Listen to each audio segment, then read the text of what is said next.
ಲಲಿತಿ ಅಂತೂ ಅಮ್ಮರ ಮುಂದೆ ಹೇಳೀನಿ, ಅಮ್ಮರಂತೂ ಹ್ಞೂ ಅಂತಾರೆ. ಅದಕ್ಕೆ ನಾಳೆನ ಹೋಗಿ ಬಂದ್ಬಿಡ ನಾನು. ನಂಗಂತೂ ಅವ್ವ ಅಪ್ಪನ ನೋಡಿ ಎಷ್ಟು ದಿನ ಆಗ್ಬಿಟ್ಟೈತಲ್ಲ. ನಂಗೆ ನಮ್ಮ ಮನೆಗೆ ಹೋಗ್ಲಾರ್ದಕ್ಕೆ, ತವ್ರ ಮನೆಗೆ ಹೋಗ್ಲಾರ್ದಕ್ಕೆ ಏನೋ ಒಂಥರ ಕಳ್ಕೊಂಡಂಗೆ ಆಗ್ಬಿಟ್ಟೈತಿ. ಅದಕ್ಕೆ ನಾಳೆನೂ ಹೋಗಿ ಬಂದ್ಬಿಡಣ.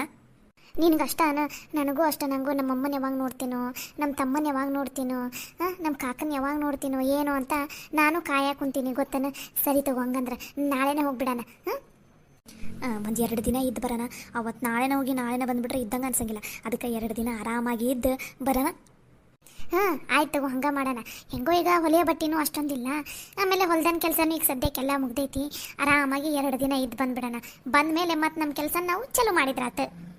ನಾಳೆ ಚಲೋ ಸೀರೆ ಉಟ್ಕೊಂಡು ಚಂದನ ತಂಗ ರೆಡಿಯಾಗಿ ಹೋಗೋಣ.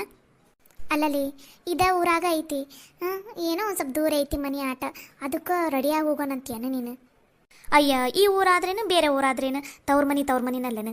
ಎಲ್ಲರೂ ತವ್ರ ಮನೆಗೆ ಗಂಡನ ಮನೆಯಿಂದ ತವ್ರ ಮನೆಗೆ ಹೋಗೋ ಮುಂದೆ ಎಷ್ಟು ಚಂದ ರೆಡಿಯಾಗಿ ಹೋಗಾರ ಗೊತ್ತನ. ಅದಕ್ಕೆ ನಾಳೆ ನಾವು ಇಬ್ಬರು ಚಂದನ ತಂಗ ರೆಡಿಯಾಗಿ ಹೋಗೋಣ.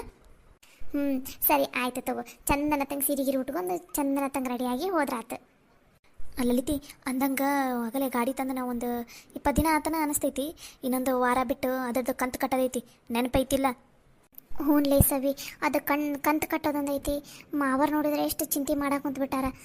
ಅದು ಯಾವುದೋ ಸಾಲ ನೋಡಿದ್ರೆ ನಮ್ನಿ ಕುಂತೈತಿ. ಏನು ಮಾಡಬೇಕು ಬಂದು ಗೊತ್ತಾಗಲ್ದೆ. ಮಾವರಂತೂ ಭಾಳ ಅಂದ್ರೆ ಭಾಳ ಚಿಂತೆ ಮಾಡಕ್ಕೆ ಕುಂತ್ಬಿಟ್ಟಾರ. ನಮ್ಮ ಕೈಯಾಗೂ ಅಷ್ಟೊಂದು ರೊಕ್ಕ ಜೋಡ್ಸೋದಾಗಂಗಿಲ್ಲ. ಹೆಂಗೆ ಮಾಡೋದು ಏನು ಅಂತ ಅನಿಸ್ಬಿಟ್ಟೈತಪ್ಪ. ಈ ಸಲ ಮಳೆ ನೋಡಿದ್ರು ಸರಿನೇ ಇಲ್ಲ. ಬೆಳಿನೂ ಹೆಂಗೆ ಬರ್ತೈತೆ ಏನು, ಅದಕ್ಕೆ ಹೊಲಕ್ಕೆ ಹಾಕಿದ ರೊಕ್ಕನಾರು ವಾಪಸ್ ಬರ್ತೈತೆ ಏನಿಲ್ಲ ಅಂತ ಅನ್ಸಕೊಂಡ್ಬಿಟ್ಟೈತಿ ಅಂತ ಕುಂತಿದ್ರು ಇವರು ನಿನ್ನೆ ರಾತ್ರಿ. ನಾನು ಅದನ್ನು ಯೋಚನೆ ಮಾಡಕೊಂತೀನಿ. ಈ ದಿನ ಮಳೆ ಚಲೋ ಆತಂದ್ರೆ, ಪೀಕ್ ಚಲೋ ಬಂತಂದ್ರೆ ಒಂದು ಸ್ವಲ್ಪ ರೊಕ್ಕ ಕೈಗೆ ಹತ್ತಂದ್ರೆ ಸಾಲ ತೀರಿಸ್ಬಿಟ್ರಾತು ಅರ್ಧ ಅಂತ ಅಂದ್ಕೊಂಡಿದ್ರಂತ. ಮತ್ತೀಗ ಅದು ಏನೇನಾಗುತ್ತೆ ಏನಂತ ಅನಿಸ್ಬಿಟ್ಟೈತಪ್ಪ ಯಪ್ಪ. ಹ್ಞೂನ್ಲೇ, ನಂಗಂತೂ ಅದ ಚಿಂತೆ ಅನ್ನಿಸ್ಬಿಟ್ಟೈತಿ. ಅಲ್ಲಲ್ಲೇ ನಾವು ಎಷ್ಟು ದುಡಿದ್ರು ಏನು ಲೇಪ, ಕೈಗೆ ರೊಕ್ಕನ ಹತ್ತಂಗಿಲ್ಲ. ಎಲ್ಲ ರೇಟ್ ನೋಡಿದ್ರೆ ನಮ್ಮಿ ರೇಟ್, ಪೆಟ್ರೋಲ್ ರೇಟು ಏರ್ತೈತಿ, ತರಕಾರಿ ರೇಟು ಏರ್ತೈತಿ, ಎಲ್ಲ ರೇಟು ಏರ್ತೈತಿ. ಆದ್ರೆ ನಮಗೆ ಇದು ಏನು ನಾವು ದುಡಿತೀವಲ್ಲ ಆ ರೊಕ್ಕ ಮಾತ್ರ ಏರಂಗಿಲ್ಲ. ಹೆಂಗೆ ಏನು ಅನ್ನಿಸ್ಬಿಟ್ಟೈತವ ಯವ್ವ, ಎಷ್ಟು ದುಡಿದ್ರೂ ಸಾಕಾಗವಲ್ದು ಅನ್ನಿಸ್ಬಿಟ್ಟೈತಿ. ಹ್ಞೂನ್ಲಿ, ಹೆಂಗಪ್ಪ ಅನ್ಸೈತಿ ಬಡವರು ಈಗಿನ ಕಾಲದಾಗ ಬಡವರಾಗ ಇದ್ದು ಬಿಡೋದು, ಶ್ರೀಮಂತರಾಗ ಇದ್ದು ಬಿಡೋದು ಅಂತ ಅನಿಸ್ಬಿಟ್ಟೈತಿ. ನಾವು ಎಷ್ಟು ದುಡಿದ್ರೂ ಈ ರೊಕ್ಕನ ಸಾಲವಲ್ದು. ಯಾಕಂದ್ರೆ ಎಲ್ಲ ಈಗ ನಾವು ಹೊಲ್ದಾಗ ಬೆಳೆದಿರೋ ತರಕಾರಿನ ತೊಗೊಂಡು ಹೋಗ್ತಾರಲ್ಲ, ಅಲ್ಲಿ ಏನು ರೇಟ್ ಇರೋಂಗಿಲ್ಲ. ವಾಪಸ್ ಅವ್ರು ತೊಗೊಂಡೋಗಿ ಪ್ಯಾಟ್ಯಾಗ ಮಾರ್ತಾರಲ್ಲ, ನಮ್ಮನಿ ರೇಟ್ ಹಾಕ್ತಾರೆ. ಅಯ್ಯೋ, ರೈತರ ಹಣೆ ಬರ ಹೆಂಗಾಗ್ಬಿಟ್ಟೈತೆ ಏನು ಅವ್ರು ಹಾಕಿದ ರೊಕ್ಕ ಅವರಿಗೆ ವಾಪಸ್ ಬರೋಂಗಿಲ್ಲ ನೋಡು, ಹಂಗಾಗ್ಬಿಟ್ಟೈತಿ ಯಪ್ಪ. ಈಗ ನೋಡಿದ್ರೆ ಸಾಲ ಸಿಕ್ಕಾಪಟ್ಟೆ ಐತಿ. ಈಗ ಮತ್ತು ಆಷಾಢ ಮುಗೀತಂದ್ರೆ ಶ್ರಾವಣಕ್ಕೆ ಈಗ ಗೌರಿದ ಮದುವೆದ ತಯಾರಿ ಚಲೋ ಆಕೈತಿ. ಅವಾಗೆಲ್ಲ ಹೆಂಗೆ ನಿಭಾಯಿಸೋದು ಏನು ಅಂತ ಅನಿಸ್ಬಿಟ್ಟೈತಿ. ಸವಿತಿ, ನಾವು ಇನ್ಮೇಲೆ ಏನಾರ ಮಾಡ್ಬೇಕಲೇ, ಒಂದಟಗ ಸಂಬಳ ಜಾಸ್ತಿ ಬರೋಂಗೆ ಏನಾರ ಮಾಡ್ಬೇಕು ನಾವು. ಇಲ್ಲ ಅಂದ್ರೆ ಭಾಳ ಕಷ್ಟ ಐತಿ ನಮ್ದು. ನಾವು ದುಡಿಯೋದೊಂದು ಸ್ವಲ್ಪ ರೊಕ್ಕ ಹೆಂಗಾರ ಜಾಸ್ತಿ ಮಾಡ್ಕೋಬೇಕು. ನಾವು ಏನಪ್ಪ, ನಮ್ಮ ಹೊಲೆಯಾಗಿದ್ದು ಬಂತಂದ್ರೆ ನಾವು ಹಗಲು ರಾತ್ರಿ ಅಂದ ಹೊಲಿತೀವಿ. ಆದರೆ ಏನು ಬಂದೇ ಬಿಡ್ತೈತಿ, ಇಲ್ಲ ಅಂದ್ರೆ ಬರೋಂಗೇ ಇಲ್ಲ. ಹಂಗೈತಿ ನಮ್ಮ ಪರಿಸ್ಥಿತಿನೂ. ನಾವು ದುಡಿಯೋದು ಈ 150, 200 ರೂಪಾಯಿ, 500 ರೂಪಾಯಿ ದುಡಿದ್ವಿ ಅಂದ್ರೆ ಅದು ಬರೀ ಮನೆ ಖರ್ಚಿಗೆ ಸಾಕಾಗಿ ಹೋಗೈತಿ. ಇನ್ನು ಸಾಲದ ತೀರ್ಸೋದು ಹೆಂಗೆ, ಮದುವೆದ ನಿಭಾಯಿಸೋದು ಹೆಂಗೆ, ಒಂದು ತಿಳಿಲಾರ್ದಂಗೆ ಆಗ್ಬಿಟ್ಟೈತಿ.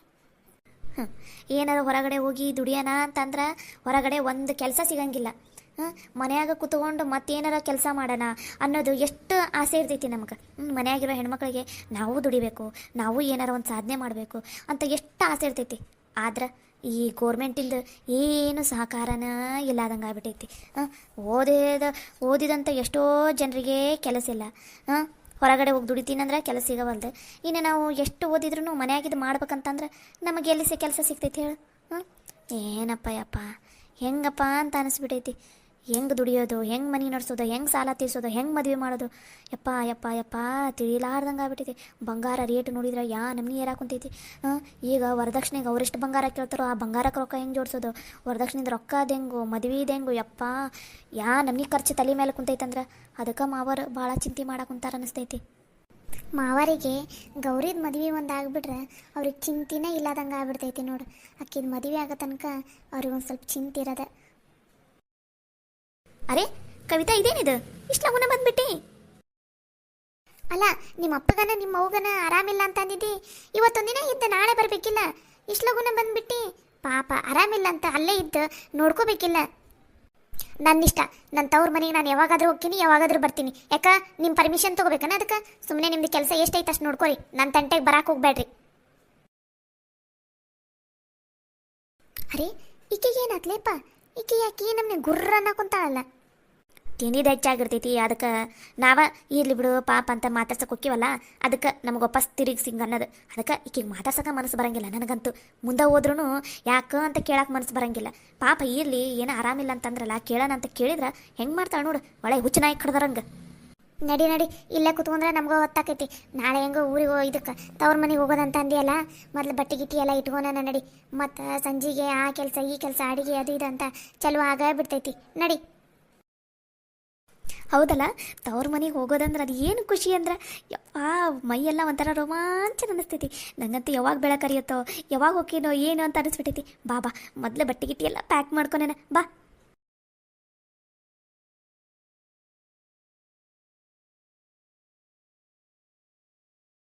ಈ ಸರಿತೋ ನನಗೆ ಚಾಲೆಂಜ್ ಮಾಡ್ತೀಯಲ್ಲ ನೀನು. ನೋಡ್ತಿರು, ಚುಚುಪಿ 15,000 ರೂಪಾಯಿ ದುಡಿಯೋಕ್ಕಾಗಲ್ಲ ನನ್ನ ಕೈಯಾಗ ಅಂತ ಅನ್ಕೊಂಡೆಲ್ಲ. ನೋಡ್ತಿರು ಹೆಂಗೆ ದುಡಿದು ತೋರಿಸ್ತೀನಿ ಅಂತಂದು. ನೀನು ರೆಡಿ ಇರು, ಬಿಸ್ನೆಸ್ಸನ್ನು ನನ್ನ ಹೆಸ್ರಿಗೆ ಬರೆಯಾಕ. ಎಷ್ಟು ಸೊಕ್ಕ ಇವಳಿಗೆ. ನನ್ನ ಮನ್ಯಾಗ ನಮ್ಮಪ್ಪನ ಆಸ್ತಿನ ನಾನು ತೊಗೊಳಕ ಇವರಿಬ್ರು ಗಂಡ ಹೆಂಡತಿ ಪರ್ಮಿಷನ್ ತೊಗೋಬೇಕಾಗೈತಿ. ಏನು ಇವ್ರಪ್ಪನ ಮನೆ ಆಸ್ತಿ ಮಾಡ್ದಂಗೆ ಮಾಡ್ತಾ. ಇನ್ನು ಇವ್ರಪ್ಪನ ಮನೆದು ಆಸ್ತಿ ಕೊಡಂದಿದ್ರೆ ಇನ್ನು ಎಷ್ಟಿತ್ತನ ನಮ್ಮಪ್ಪನ ಮನೆ ಆಸ್ತಿನ ನನಗೆ ಕೊಡಾಕ ಇಷ್ಟು ದೊಡ್ಡ ಲಾಡ್ಕಿಸ್ತಾ ಇರ್ತಾರೆ ಇವರಿಬ್ರು ಗಂಡ ಹೆಂಡತಿ. ಇವರಿಬ್ರು ಇಲ್ಲ ಅಂದಿದ್ರೆ ಏನು ನಮ್ಮ ಬಿಸ್ನೆಸ್ ನಡೀತಾನೆ ಇಲ್ಲ ಆಗಿತ್ತಾನ. ನಮ್ಮಪ್ಪ ಇಷ್ಟು ದಿನ ನಡ್ಸ್ಕೊಂಡು ಬಂದ, ಇನ್ನೊಂದು ಸ್ವಲ್ಪ ದಿನ ನಡ್ಸ್ಕೊಂಡು ಹೋಗಕ್ಕೇನು ತ್ರಾಸಾಕಿತ್ತಾನ. ಎದಕ್ಕರ ಮದುವೆ ಮಾಡಿದ್ರೆ ಮದುವೆ ಮಾಡಿ ಕರ್ಕೊಂಬಂದ್ರೆ ನಮ್ಮ ಮನೆಗೆ ಛೇ. ಎಷ್ಟು ಸೊಕ್ಕ ಇವರಿಬ್ರು ಗಂಡ ಹೆಂಡತಿಗೆ. ಅಲ್ಲ, ನನ್ನ ಗಂಡಗ ಇಬ್ರಿಗೂ ಜವಾಬ್ದಾರಿ ಇಲ್ಲ ಅಂತ, ನಮ್ಮಿಬ್ರಿಗೂ ಜವಾಬ್ದಾರಿ ಇಲ್ಲ ಅಂತ ಇವ್ರಿಗೆ ಹೆಂಗೆ ಯೋಚನೆ ಮಾಡಿಬಿಡ್ತಾರೆ ಏನು ದೊಡ್ಡದಾಗಿ. ಏನು ಈ ಜಗತ್ನಾಗ ಯಾರಿಗೂ ಇಲ್ಲ ಇಲ್ಲದೆ ಇರೋ ಜವಾಬ್ದಾರಿ ಇವರಿಬ್ರು ಗಂಡ ಹೆಂಡತಿಗೆ ಐತಾನ ಅನ್ನಂಗೆ ದಿಮಾಕ್ ಸೊಕ್ಕ. ಚಂದನ ತಂಗ ಅತ್ತಿ ಮಾವನ ನೋಡ್ಕೊಂಡು ಹೋಗೋದು ಗೊತ್ತಿಲ್ಲ, ಮತ್ತು ನನಗ ಮಾತಾಡಕ್ಕೆ ಬರ್ತಾರೆ. ಅಕ್ಕಿ ಸರಿತಾಗಂತೂ ಬುದ್ಧಿ ಇಲ್ಲ, ತಲೆಯಾಗ ಲದ್ದಿ ತುಂಬ್ಕೊಂಡಾಳ. ಈ ನಮ್ಮ ಅಣ್ಣಗೆ ಏನಾಗಿದಿತ್ತು, ಯಾವಾಗ ನೋಡಿದ್ರು ಹೆಂಡತಿ ಸರಿಗೆ ಹಿಡ್ಕೊಂಡು ಅಡ್ಡಾಡ್ತಿರ್ತಾನೆ. ಹೆಂಡತಿ ಏನು ಹೇಳಿದ್ರು ಹ್ಞೂ ಅಂತ ಅಂದ್ಬಿಡ್ತಾನೆ. ಒಂದು ತಾಯಿ ಬೇಡ, ತಂದಿ ಬೇಡ, ತಂಗಿ ಬೇಡ, ಯಾರ ಬಗ್ಗೆ ಯೋಚನೆ ಮಾಡೋಂಗಿಲ್ಲ. 3 ಹೊತ್ತು ಹೆಂಡತಿ ಸರಿಗೆ ಹಿಡ್ಕೊಂಡು ಅಡ್ಡಾಡೋದ್ರಾಗ ಇರ್ತಾನೆ. ಆ ಬಿಸ್ನೆಸ್ ನನ್ನ ಕೈಯಾಗ ಬರಲಿ, ಅವಾಗ ಇವರಿಬ್ರು ಬುಗ್ರಿ ಆಟಾಡ್ಸ್ದಂಗೆ ಆಟಾಡ್ಸ್ಬಿಡ್ತೀನಿ. ಆಫ್ಟರ್ ಆಲ್ 15,000 ನನ್ನ ಕೈಯಾಗ ದುಡಿಯೋದಾಗಲ್ಲ ಅಂತ ಅನ್ಕೊಂಡಿರಲ್ಲ. ನೋಡ್ತೀರಿ 20,000 ದುಡಿದು ನಿಮ್ಮ ಮುಖದ ಮೇಲೆ ತಂದು ಬಿಸಾಕ್ತೀನಲ್ಲ, ಅವಾಗ ಗೊತ್ತಾಗುತ್ತೆ ನಿಮ್ಗೆ ಈ ಕವಿತಾ ಅಂದರೆ ಏನು ಅಂತ ಅನ್ನೋದು.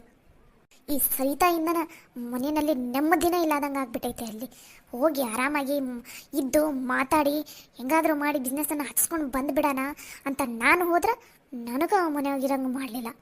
ಏ ಸರಿತಿ, ನನಗೂ ಇಷ್ಟೆಲ್ಲ ಆಟಾಡ್ಸೋಕುಂತೆಲ್ಲ ಮಾಡ್ತೀನಿ. ಆ ಆಸ್ತಿ ನನ್ನ ಕೈಯಾಗ ಬಂದು ಸೇರಲಿ, ಆವಾಗೈತಿ ನಿನಗೆ. ನಿನ್ನನ್ನು ನಿನ್ನ ಬಿಸ್ನೆಸ್ಸಿಂದ ಹೊರಗಡೆ ಹಾಕಂಗೆ ಮಾಡಲಿಲ್ಲ, ನನ್ನ ಹೆಸರು ಕವಿತಾನ ಅಲ್ಲ. ನೋಡ್ತಿರು. ಅರೇ ಕವಿತಾ, ಯಾವಾಗ ಬಂದಿ ನೀನು? ಅದೆಲ್ಲ ಬಿಡು. ಅಂದಂಗೆ ಏನಾಯ್ತು ಏನಂದ್ರೆ ನಿಮ್ಮ ಡ್ಯಾಡಿ ಮಮ್ಮಿ ಬಿಸ್ನೆಸ್ಸನ್ನು ನಿನ್ನ ಹೆಸರಿಗೆ ಹಚ್ಚಿದ್ರಾ? ಅಂದರೆ ಇನ್ಮೇಲೆ ನಾಳೆಯಿಂದ ಸ್ಟಾರ್ಟ್ ಮಾಡ್ಬಿಡ್ಬೋದಾ ನಾವು? ಛೇ, ನಿಮ್ಮಿಂದಾಗಿನ ನನಗೆ ನನ್ನ ತವ್ರ ಮನೆಯಲ್ಲಿ ಎಳ್ಳು ಕಾಳಷ್ಟು ಬೆಲೆ ಇಲ್ಲದೆ ಇರೋಂಗಾಗಿರೋದು. ಬಿಸ್ನೆಸ್ ಹಚ್ಚಿಲ್ಲ ಅವರು. ನಿಮಗೂ ಜವಾಬ್ದಾರಿ ಇಲ್ಲ ಅಂತ, ನನಗೂ ಜವಾಬ್ದಾರಿ ಇಲ್ಲ ಅಂತ, ನಮ್ಮಿಬ್ಬರಿಗೂ ಜವಾಬ್ದಾರಿ ಇಲ್ಲದೆ ಇರೋದಕ್ಕೆ ನಮ್ಮ ಕೈಯಾಗ ಬಿಸ್ನೆಸ್ ಕೊಡಲ್ಲ ಅಂತ ಕೊಟ್ಟುಬಿಟ್ರೆ ನಾವು ಅದನ್ನು ಲಾಸ್ ಮಾಡ್ಕೊಂಡು ಬೀದಿಗೆ ತಂದು ಬಿಡ್ತೀವಂತ. ಅದಕ್ಕೆ ಬಿಸ್ನೆಸ್ಸನ್ನು ಕೊಟ್ಟಿಲ್ಲ, ಏನು ಕೊಟ್ಟಿಲ್ಲ. ಕವಿತಾ, ಏನು ಹೇಳೋ ಬಂದಿದೆ ನೀನು? ನಾನೇನಾದರೂ ಒಂದು ತಿಂಗಳಲ್ಲಿ 15,000 ರೂಪಾಯಿನ ದುಡಿದು ಅವ್ರ ಮುಂದೆ ಹೋಗಿ ಕೊಟ್ಟೆ ಅಂದ್ರೆ ಅವಾಗ ನನ್ನ ಹೆಸರಿಗೆ ಬಿಸ್ನೆಸ್ ಹಚ್ತಾರಂತ. ನಾನೇನಾದರೂ 15,000 ರೂಪಾಯಿ ದುಡ್ಕೊಂಡು ಹೋಗಿ ಅವ್ರ ಕೈಯಾಗ ಕೊಡಲಿಲ್ಲ ಅಂದ್ರೆ ನನಗೆ ಜವಾಬ್ದಾರಿ ಇಲ್ಲ ಅಂತ ಅಂದ್ಕೊಂಡು ನನಗೆ ಯಾವ ಬಿಸ್ನೆಸ್ಸನ್ನು ಕೊಡೋದಿಲ್ಲ ಅಂತ. ಅದಕ್ಕೆ ಅವರಿಗೆ ಮುಖಕ್ಕೆ ಹೊಡೆದಂಗೆ ಹೇಳಿ ಬಂದಿದ್ದೀನಿ. ಒಂದು ತಿಂಗಳಿಗೆ 15,000 ಅಲ್ಲ 20,000 ದುಡಿದು ತೋರಿಸ್ತೀನಿ, ಅವಾಗ ಅದು ಏನು ಮಾಡ್ತೀರಿ ನಾನು ನೋಡೇ ಬಿಡ್ತೀನಿ ಅಂತ ಹೇಳಿ ಚಾಲೆಂಜ್ ಮಾಡಿ ಬಂದಿದ್ದೀನಿ. ರೊಕ್ಕ ದುಡಿಯೋವರೆಗೂ ಈ ಮನೆಗೆ ಹೆಜ್ಜೆ ಇಡೋದಿಲ್ಲ ಅಂತ ಹೇಳಿ ಬಂದೀನಿ, ನಮ್ಮ ಮಮ್ಮಿ ಡ್ಯಾಡಿಗೂ ಕೂಡ. ಛೇ, ಎಂಥ ಕೆಲಸ ಮಾಡಿದೆ ಕವಿತಾ ನೀನು. ಅಲ್ಲೇ ಇದ್ದು ಏನಾದರೂ ಪೇಷನ್ಸಿಂದ ಏನೋ ಒಂದು ಮಾತಾಡಿ ಬಿಸ್ನೆಸ್ಸನ್ನು ನಿನ್ನ ಹೆಸರಿಗೆ ಹಚ್ಕೊಂಬ ಅಂತ ನಾನು ಹೇಳಿದ್ರೆ ಅಲ್ಲಿ ಹೋಗಿ ಏನೋ ಒಂದು ಮಾಡಿ ಎಡವಟ್ಟು ಮಾಡ್ಕೊಂಡು ಬಂದಿಯಲ್ಲ. ಅಲ್ಲ, ಈಗಿನ ಕಾಲದಲ್ಲಿ 5,000 ರೂಪಾಯಿದ ನೌಕರಿ ಸಿಗೋದೇ ಎಷ್ಟು ಕಷ್ಟ ಆಗೈತಿ, ಅಂಥದ್ರಲ್ಲಿ 15,000 ರೂಪಾಯಿದ ನೌಕರಿ ಸಿಕ್ಬಿಡತ್ತಂತ ಅನ್ಕೊಂಡೇನ ನಿನ್ನ ಕೈಗೆ? ಏನದಿ ಕವಿತಾ ನೀನು? ಎಳ್ಳು ಕಾಳಷ್ಟು ಜವಾಬ್ದಾರಿನೂ ಇಲ್ಲ, ಯೋಚನೆನೂ ಇಲ್ಲ, ಮುಂದಾಲೋಚನೆ ಅಂತೂ ಮೊದಲೇ ಇಲ್ಲ ನಿನಗೆ. ಛೇ, ಎಲ್ಲ ಹಾಳು ಮಾಡಿಬಿಟ್ಟಿನು ನೀನು. ಹೋಗಿ ನಿನ್ನನ್ನು ನಂಬಿ ನಾ ಮನ್ಯಾಗ ಸುಳ್ಳು ಹೇಳಿ ನಾನು ಇನ್ನೊಂದು ತಪ್ಪು ಮಾಡಿಬಿಟ್ಟೆ. ಛೇ, ನಾನು ಏನು ಅನ್ಕೊಂಡಿದ್ದೆ ಎಲ್ಲ ಹಾಳು ಮಾಡಿಬಿಟ್ಟು ನೀನು. ಅಂದ್ರೆ ನಿಮಗೂ ನಂಬಿಕೆ ಇಲ್ಲ ನನ್ನ ಮೇಲೆ. ಒಂದು ತಿಂಗಳಿಗೆ 15,000 ರೂಪಾಯಿ ದುಡಿತೀನಿ ಅಂತಂದು. ಹೊರಗಡೆ ಹೋಗಿ ನೌಕರಿ ತಗೊಳ್ಳೋದು ಅಂತಂದ್ರೆ ಹೋಗಿ ಪಿಜ್ಜಾ ಅಂಗಡಿಗೆ ಹೋಗಿ ಪಿಜ್ಜಾ ತಿಂದುಬಿಡೋಷ್ಟು ಈಸಿ ಅಂತ ಅನ್ಕೊಂಡಿನ? ಹಾಂ, ಹೊರಗಡೆ ನೌಕರಿ ಸಿಗ್ಲಾರ್ದಕ್ಕೆ ಎಷ್ಟು ಜನ ಎಷ್ಟು ಪರದಾಡಕುಂತಾರ ಅನ್ನೋದು ನಿನಗೆ ಗೊತ್ತೈತನ? ಹಾಂ, ಅಂಥದ್ರಲ್ಲಿ ನಿಮ್ಮ ನಿಮ್ಮ ಅತ್ತಿಗೆಮ್ಮ ಮತ್ತು ನಿಮ್ಮ ಅಣ್ಣನ ಮುಂದೆ ಚಾಲೆಂಜ್ ಮಾಡಿ ಬಂದು ಛೇ ಎಲ್ಲ ಹಾಳು ಮಾಡಿಬಿಟ್ಟಿ ನೀನು. ನನಗಂತೂ ಸಾಕಾಗಿ ಹೋಗ್ಬಿಟ್ಟಿದೆ.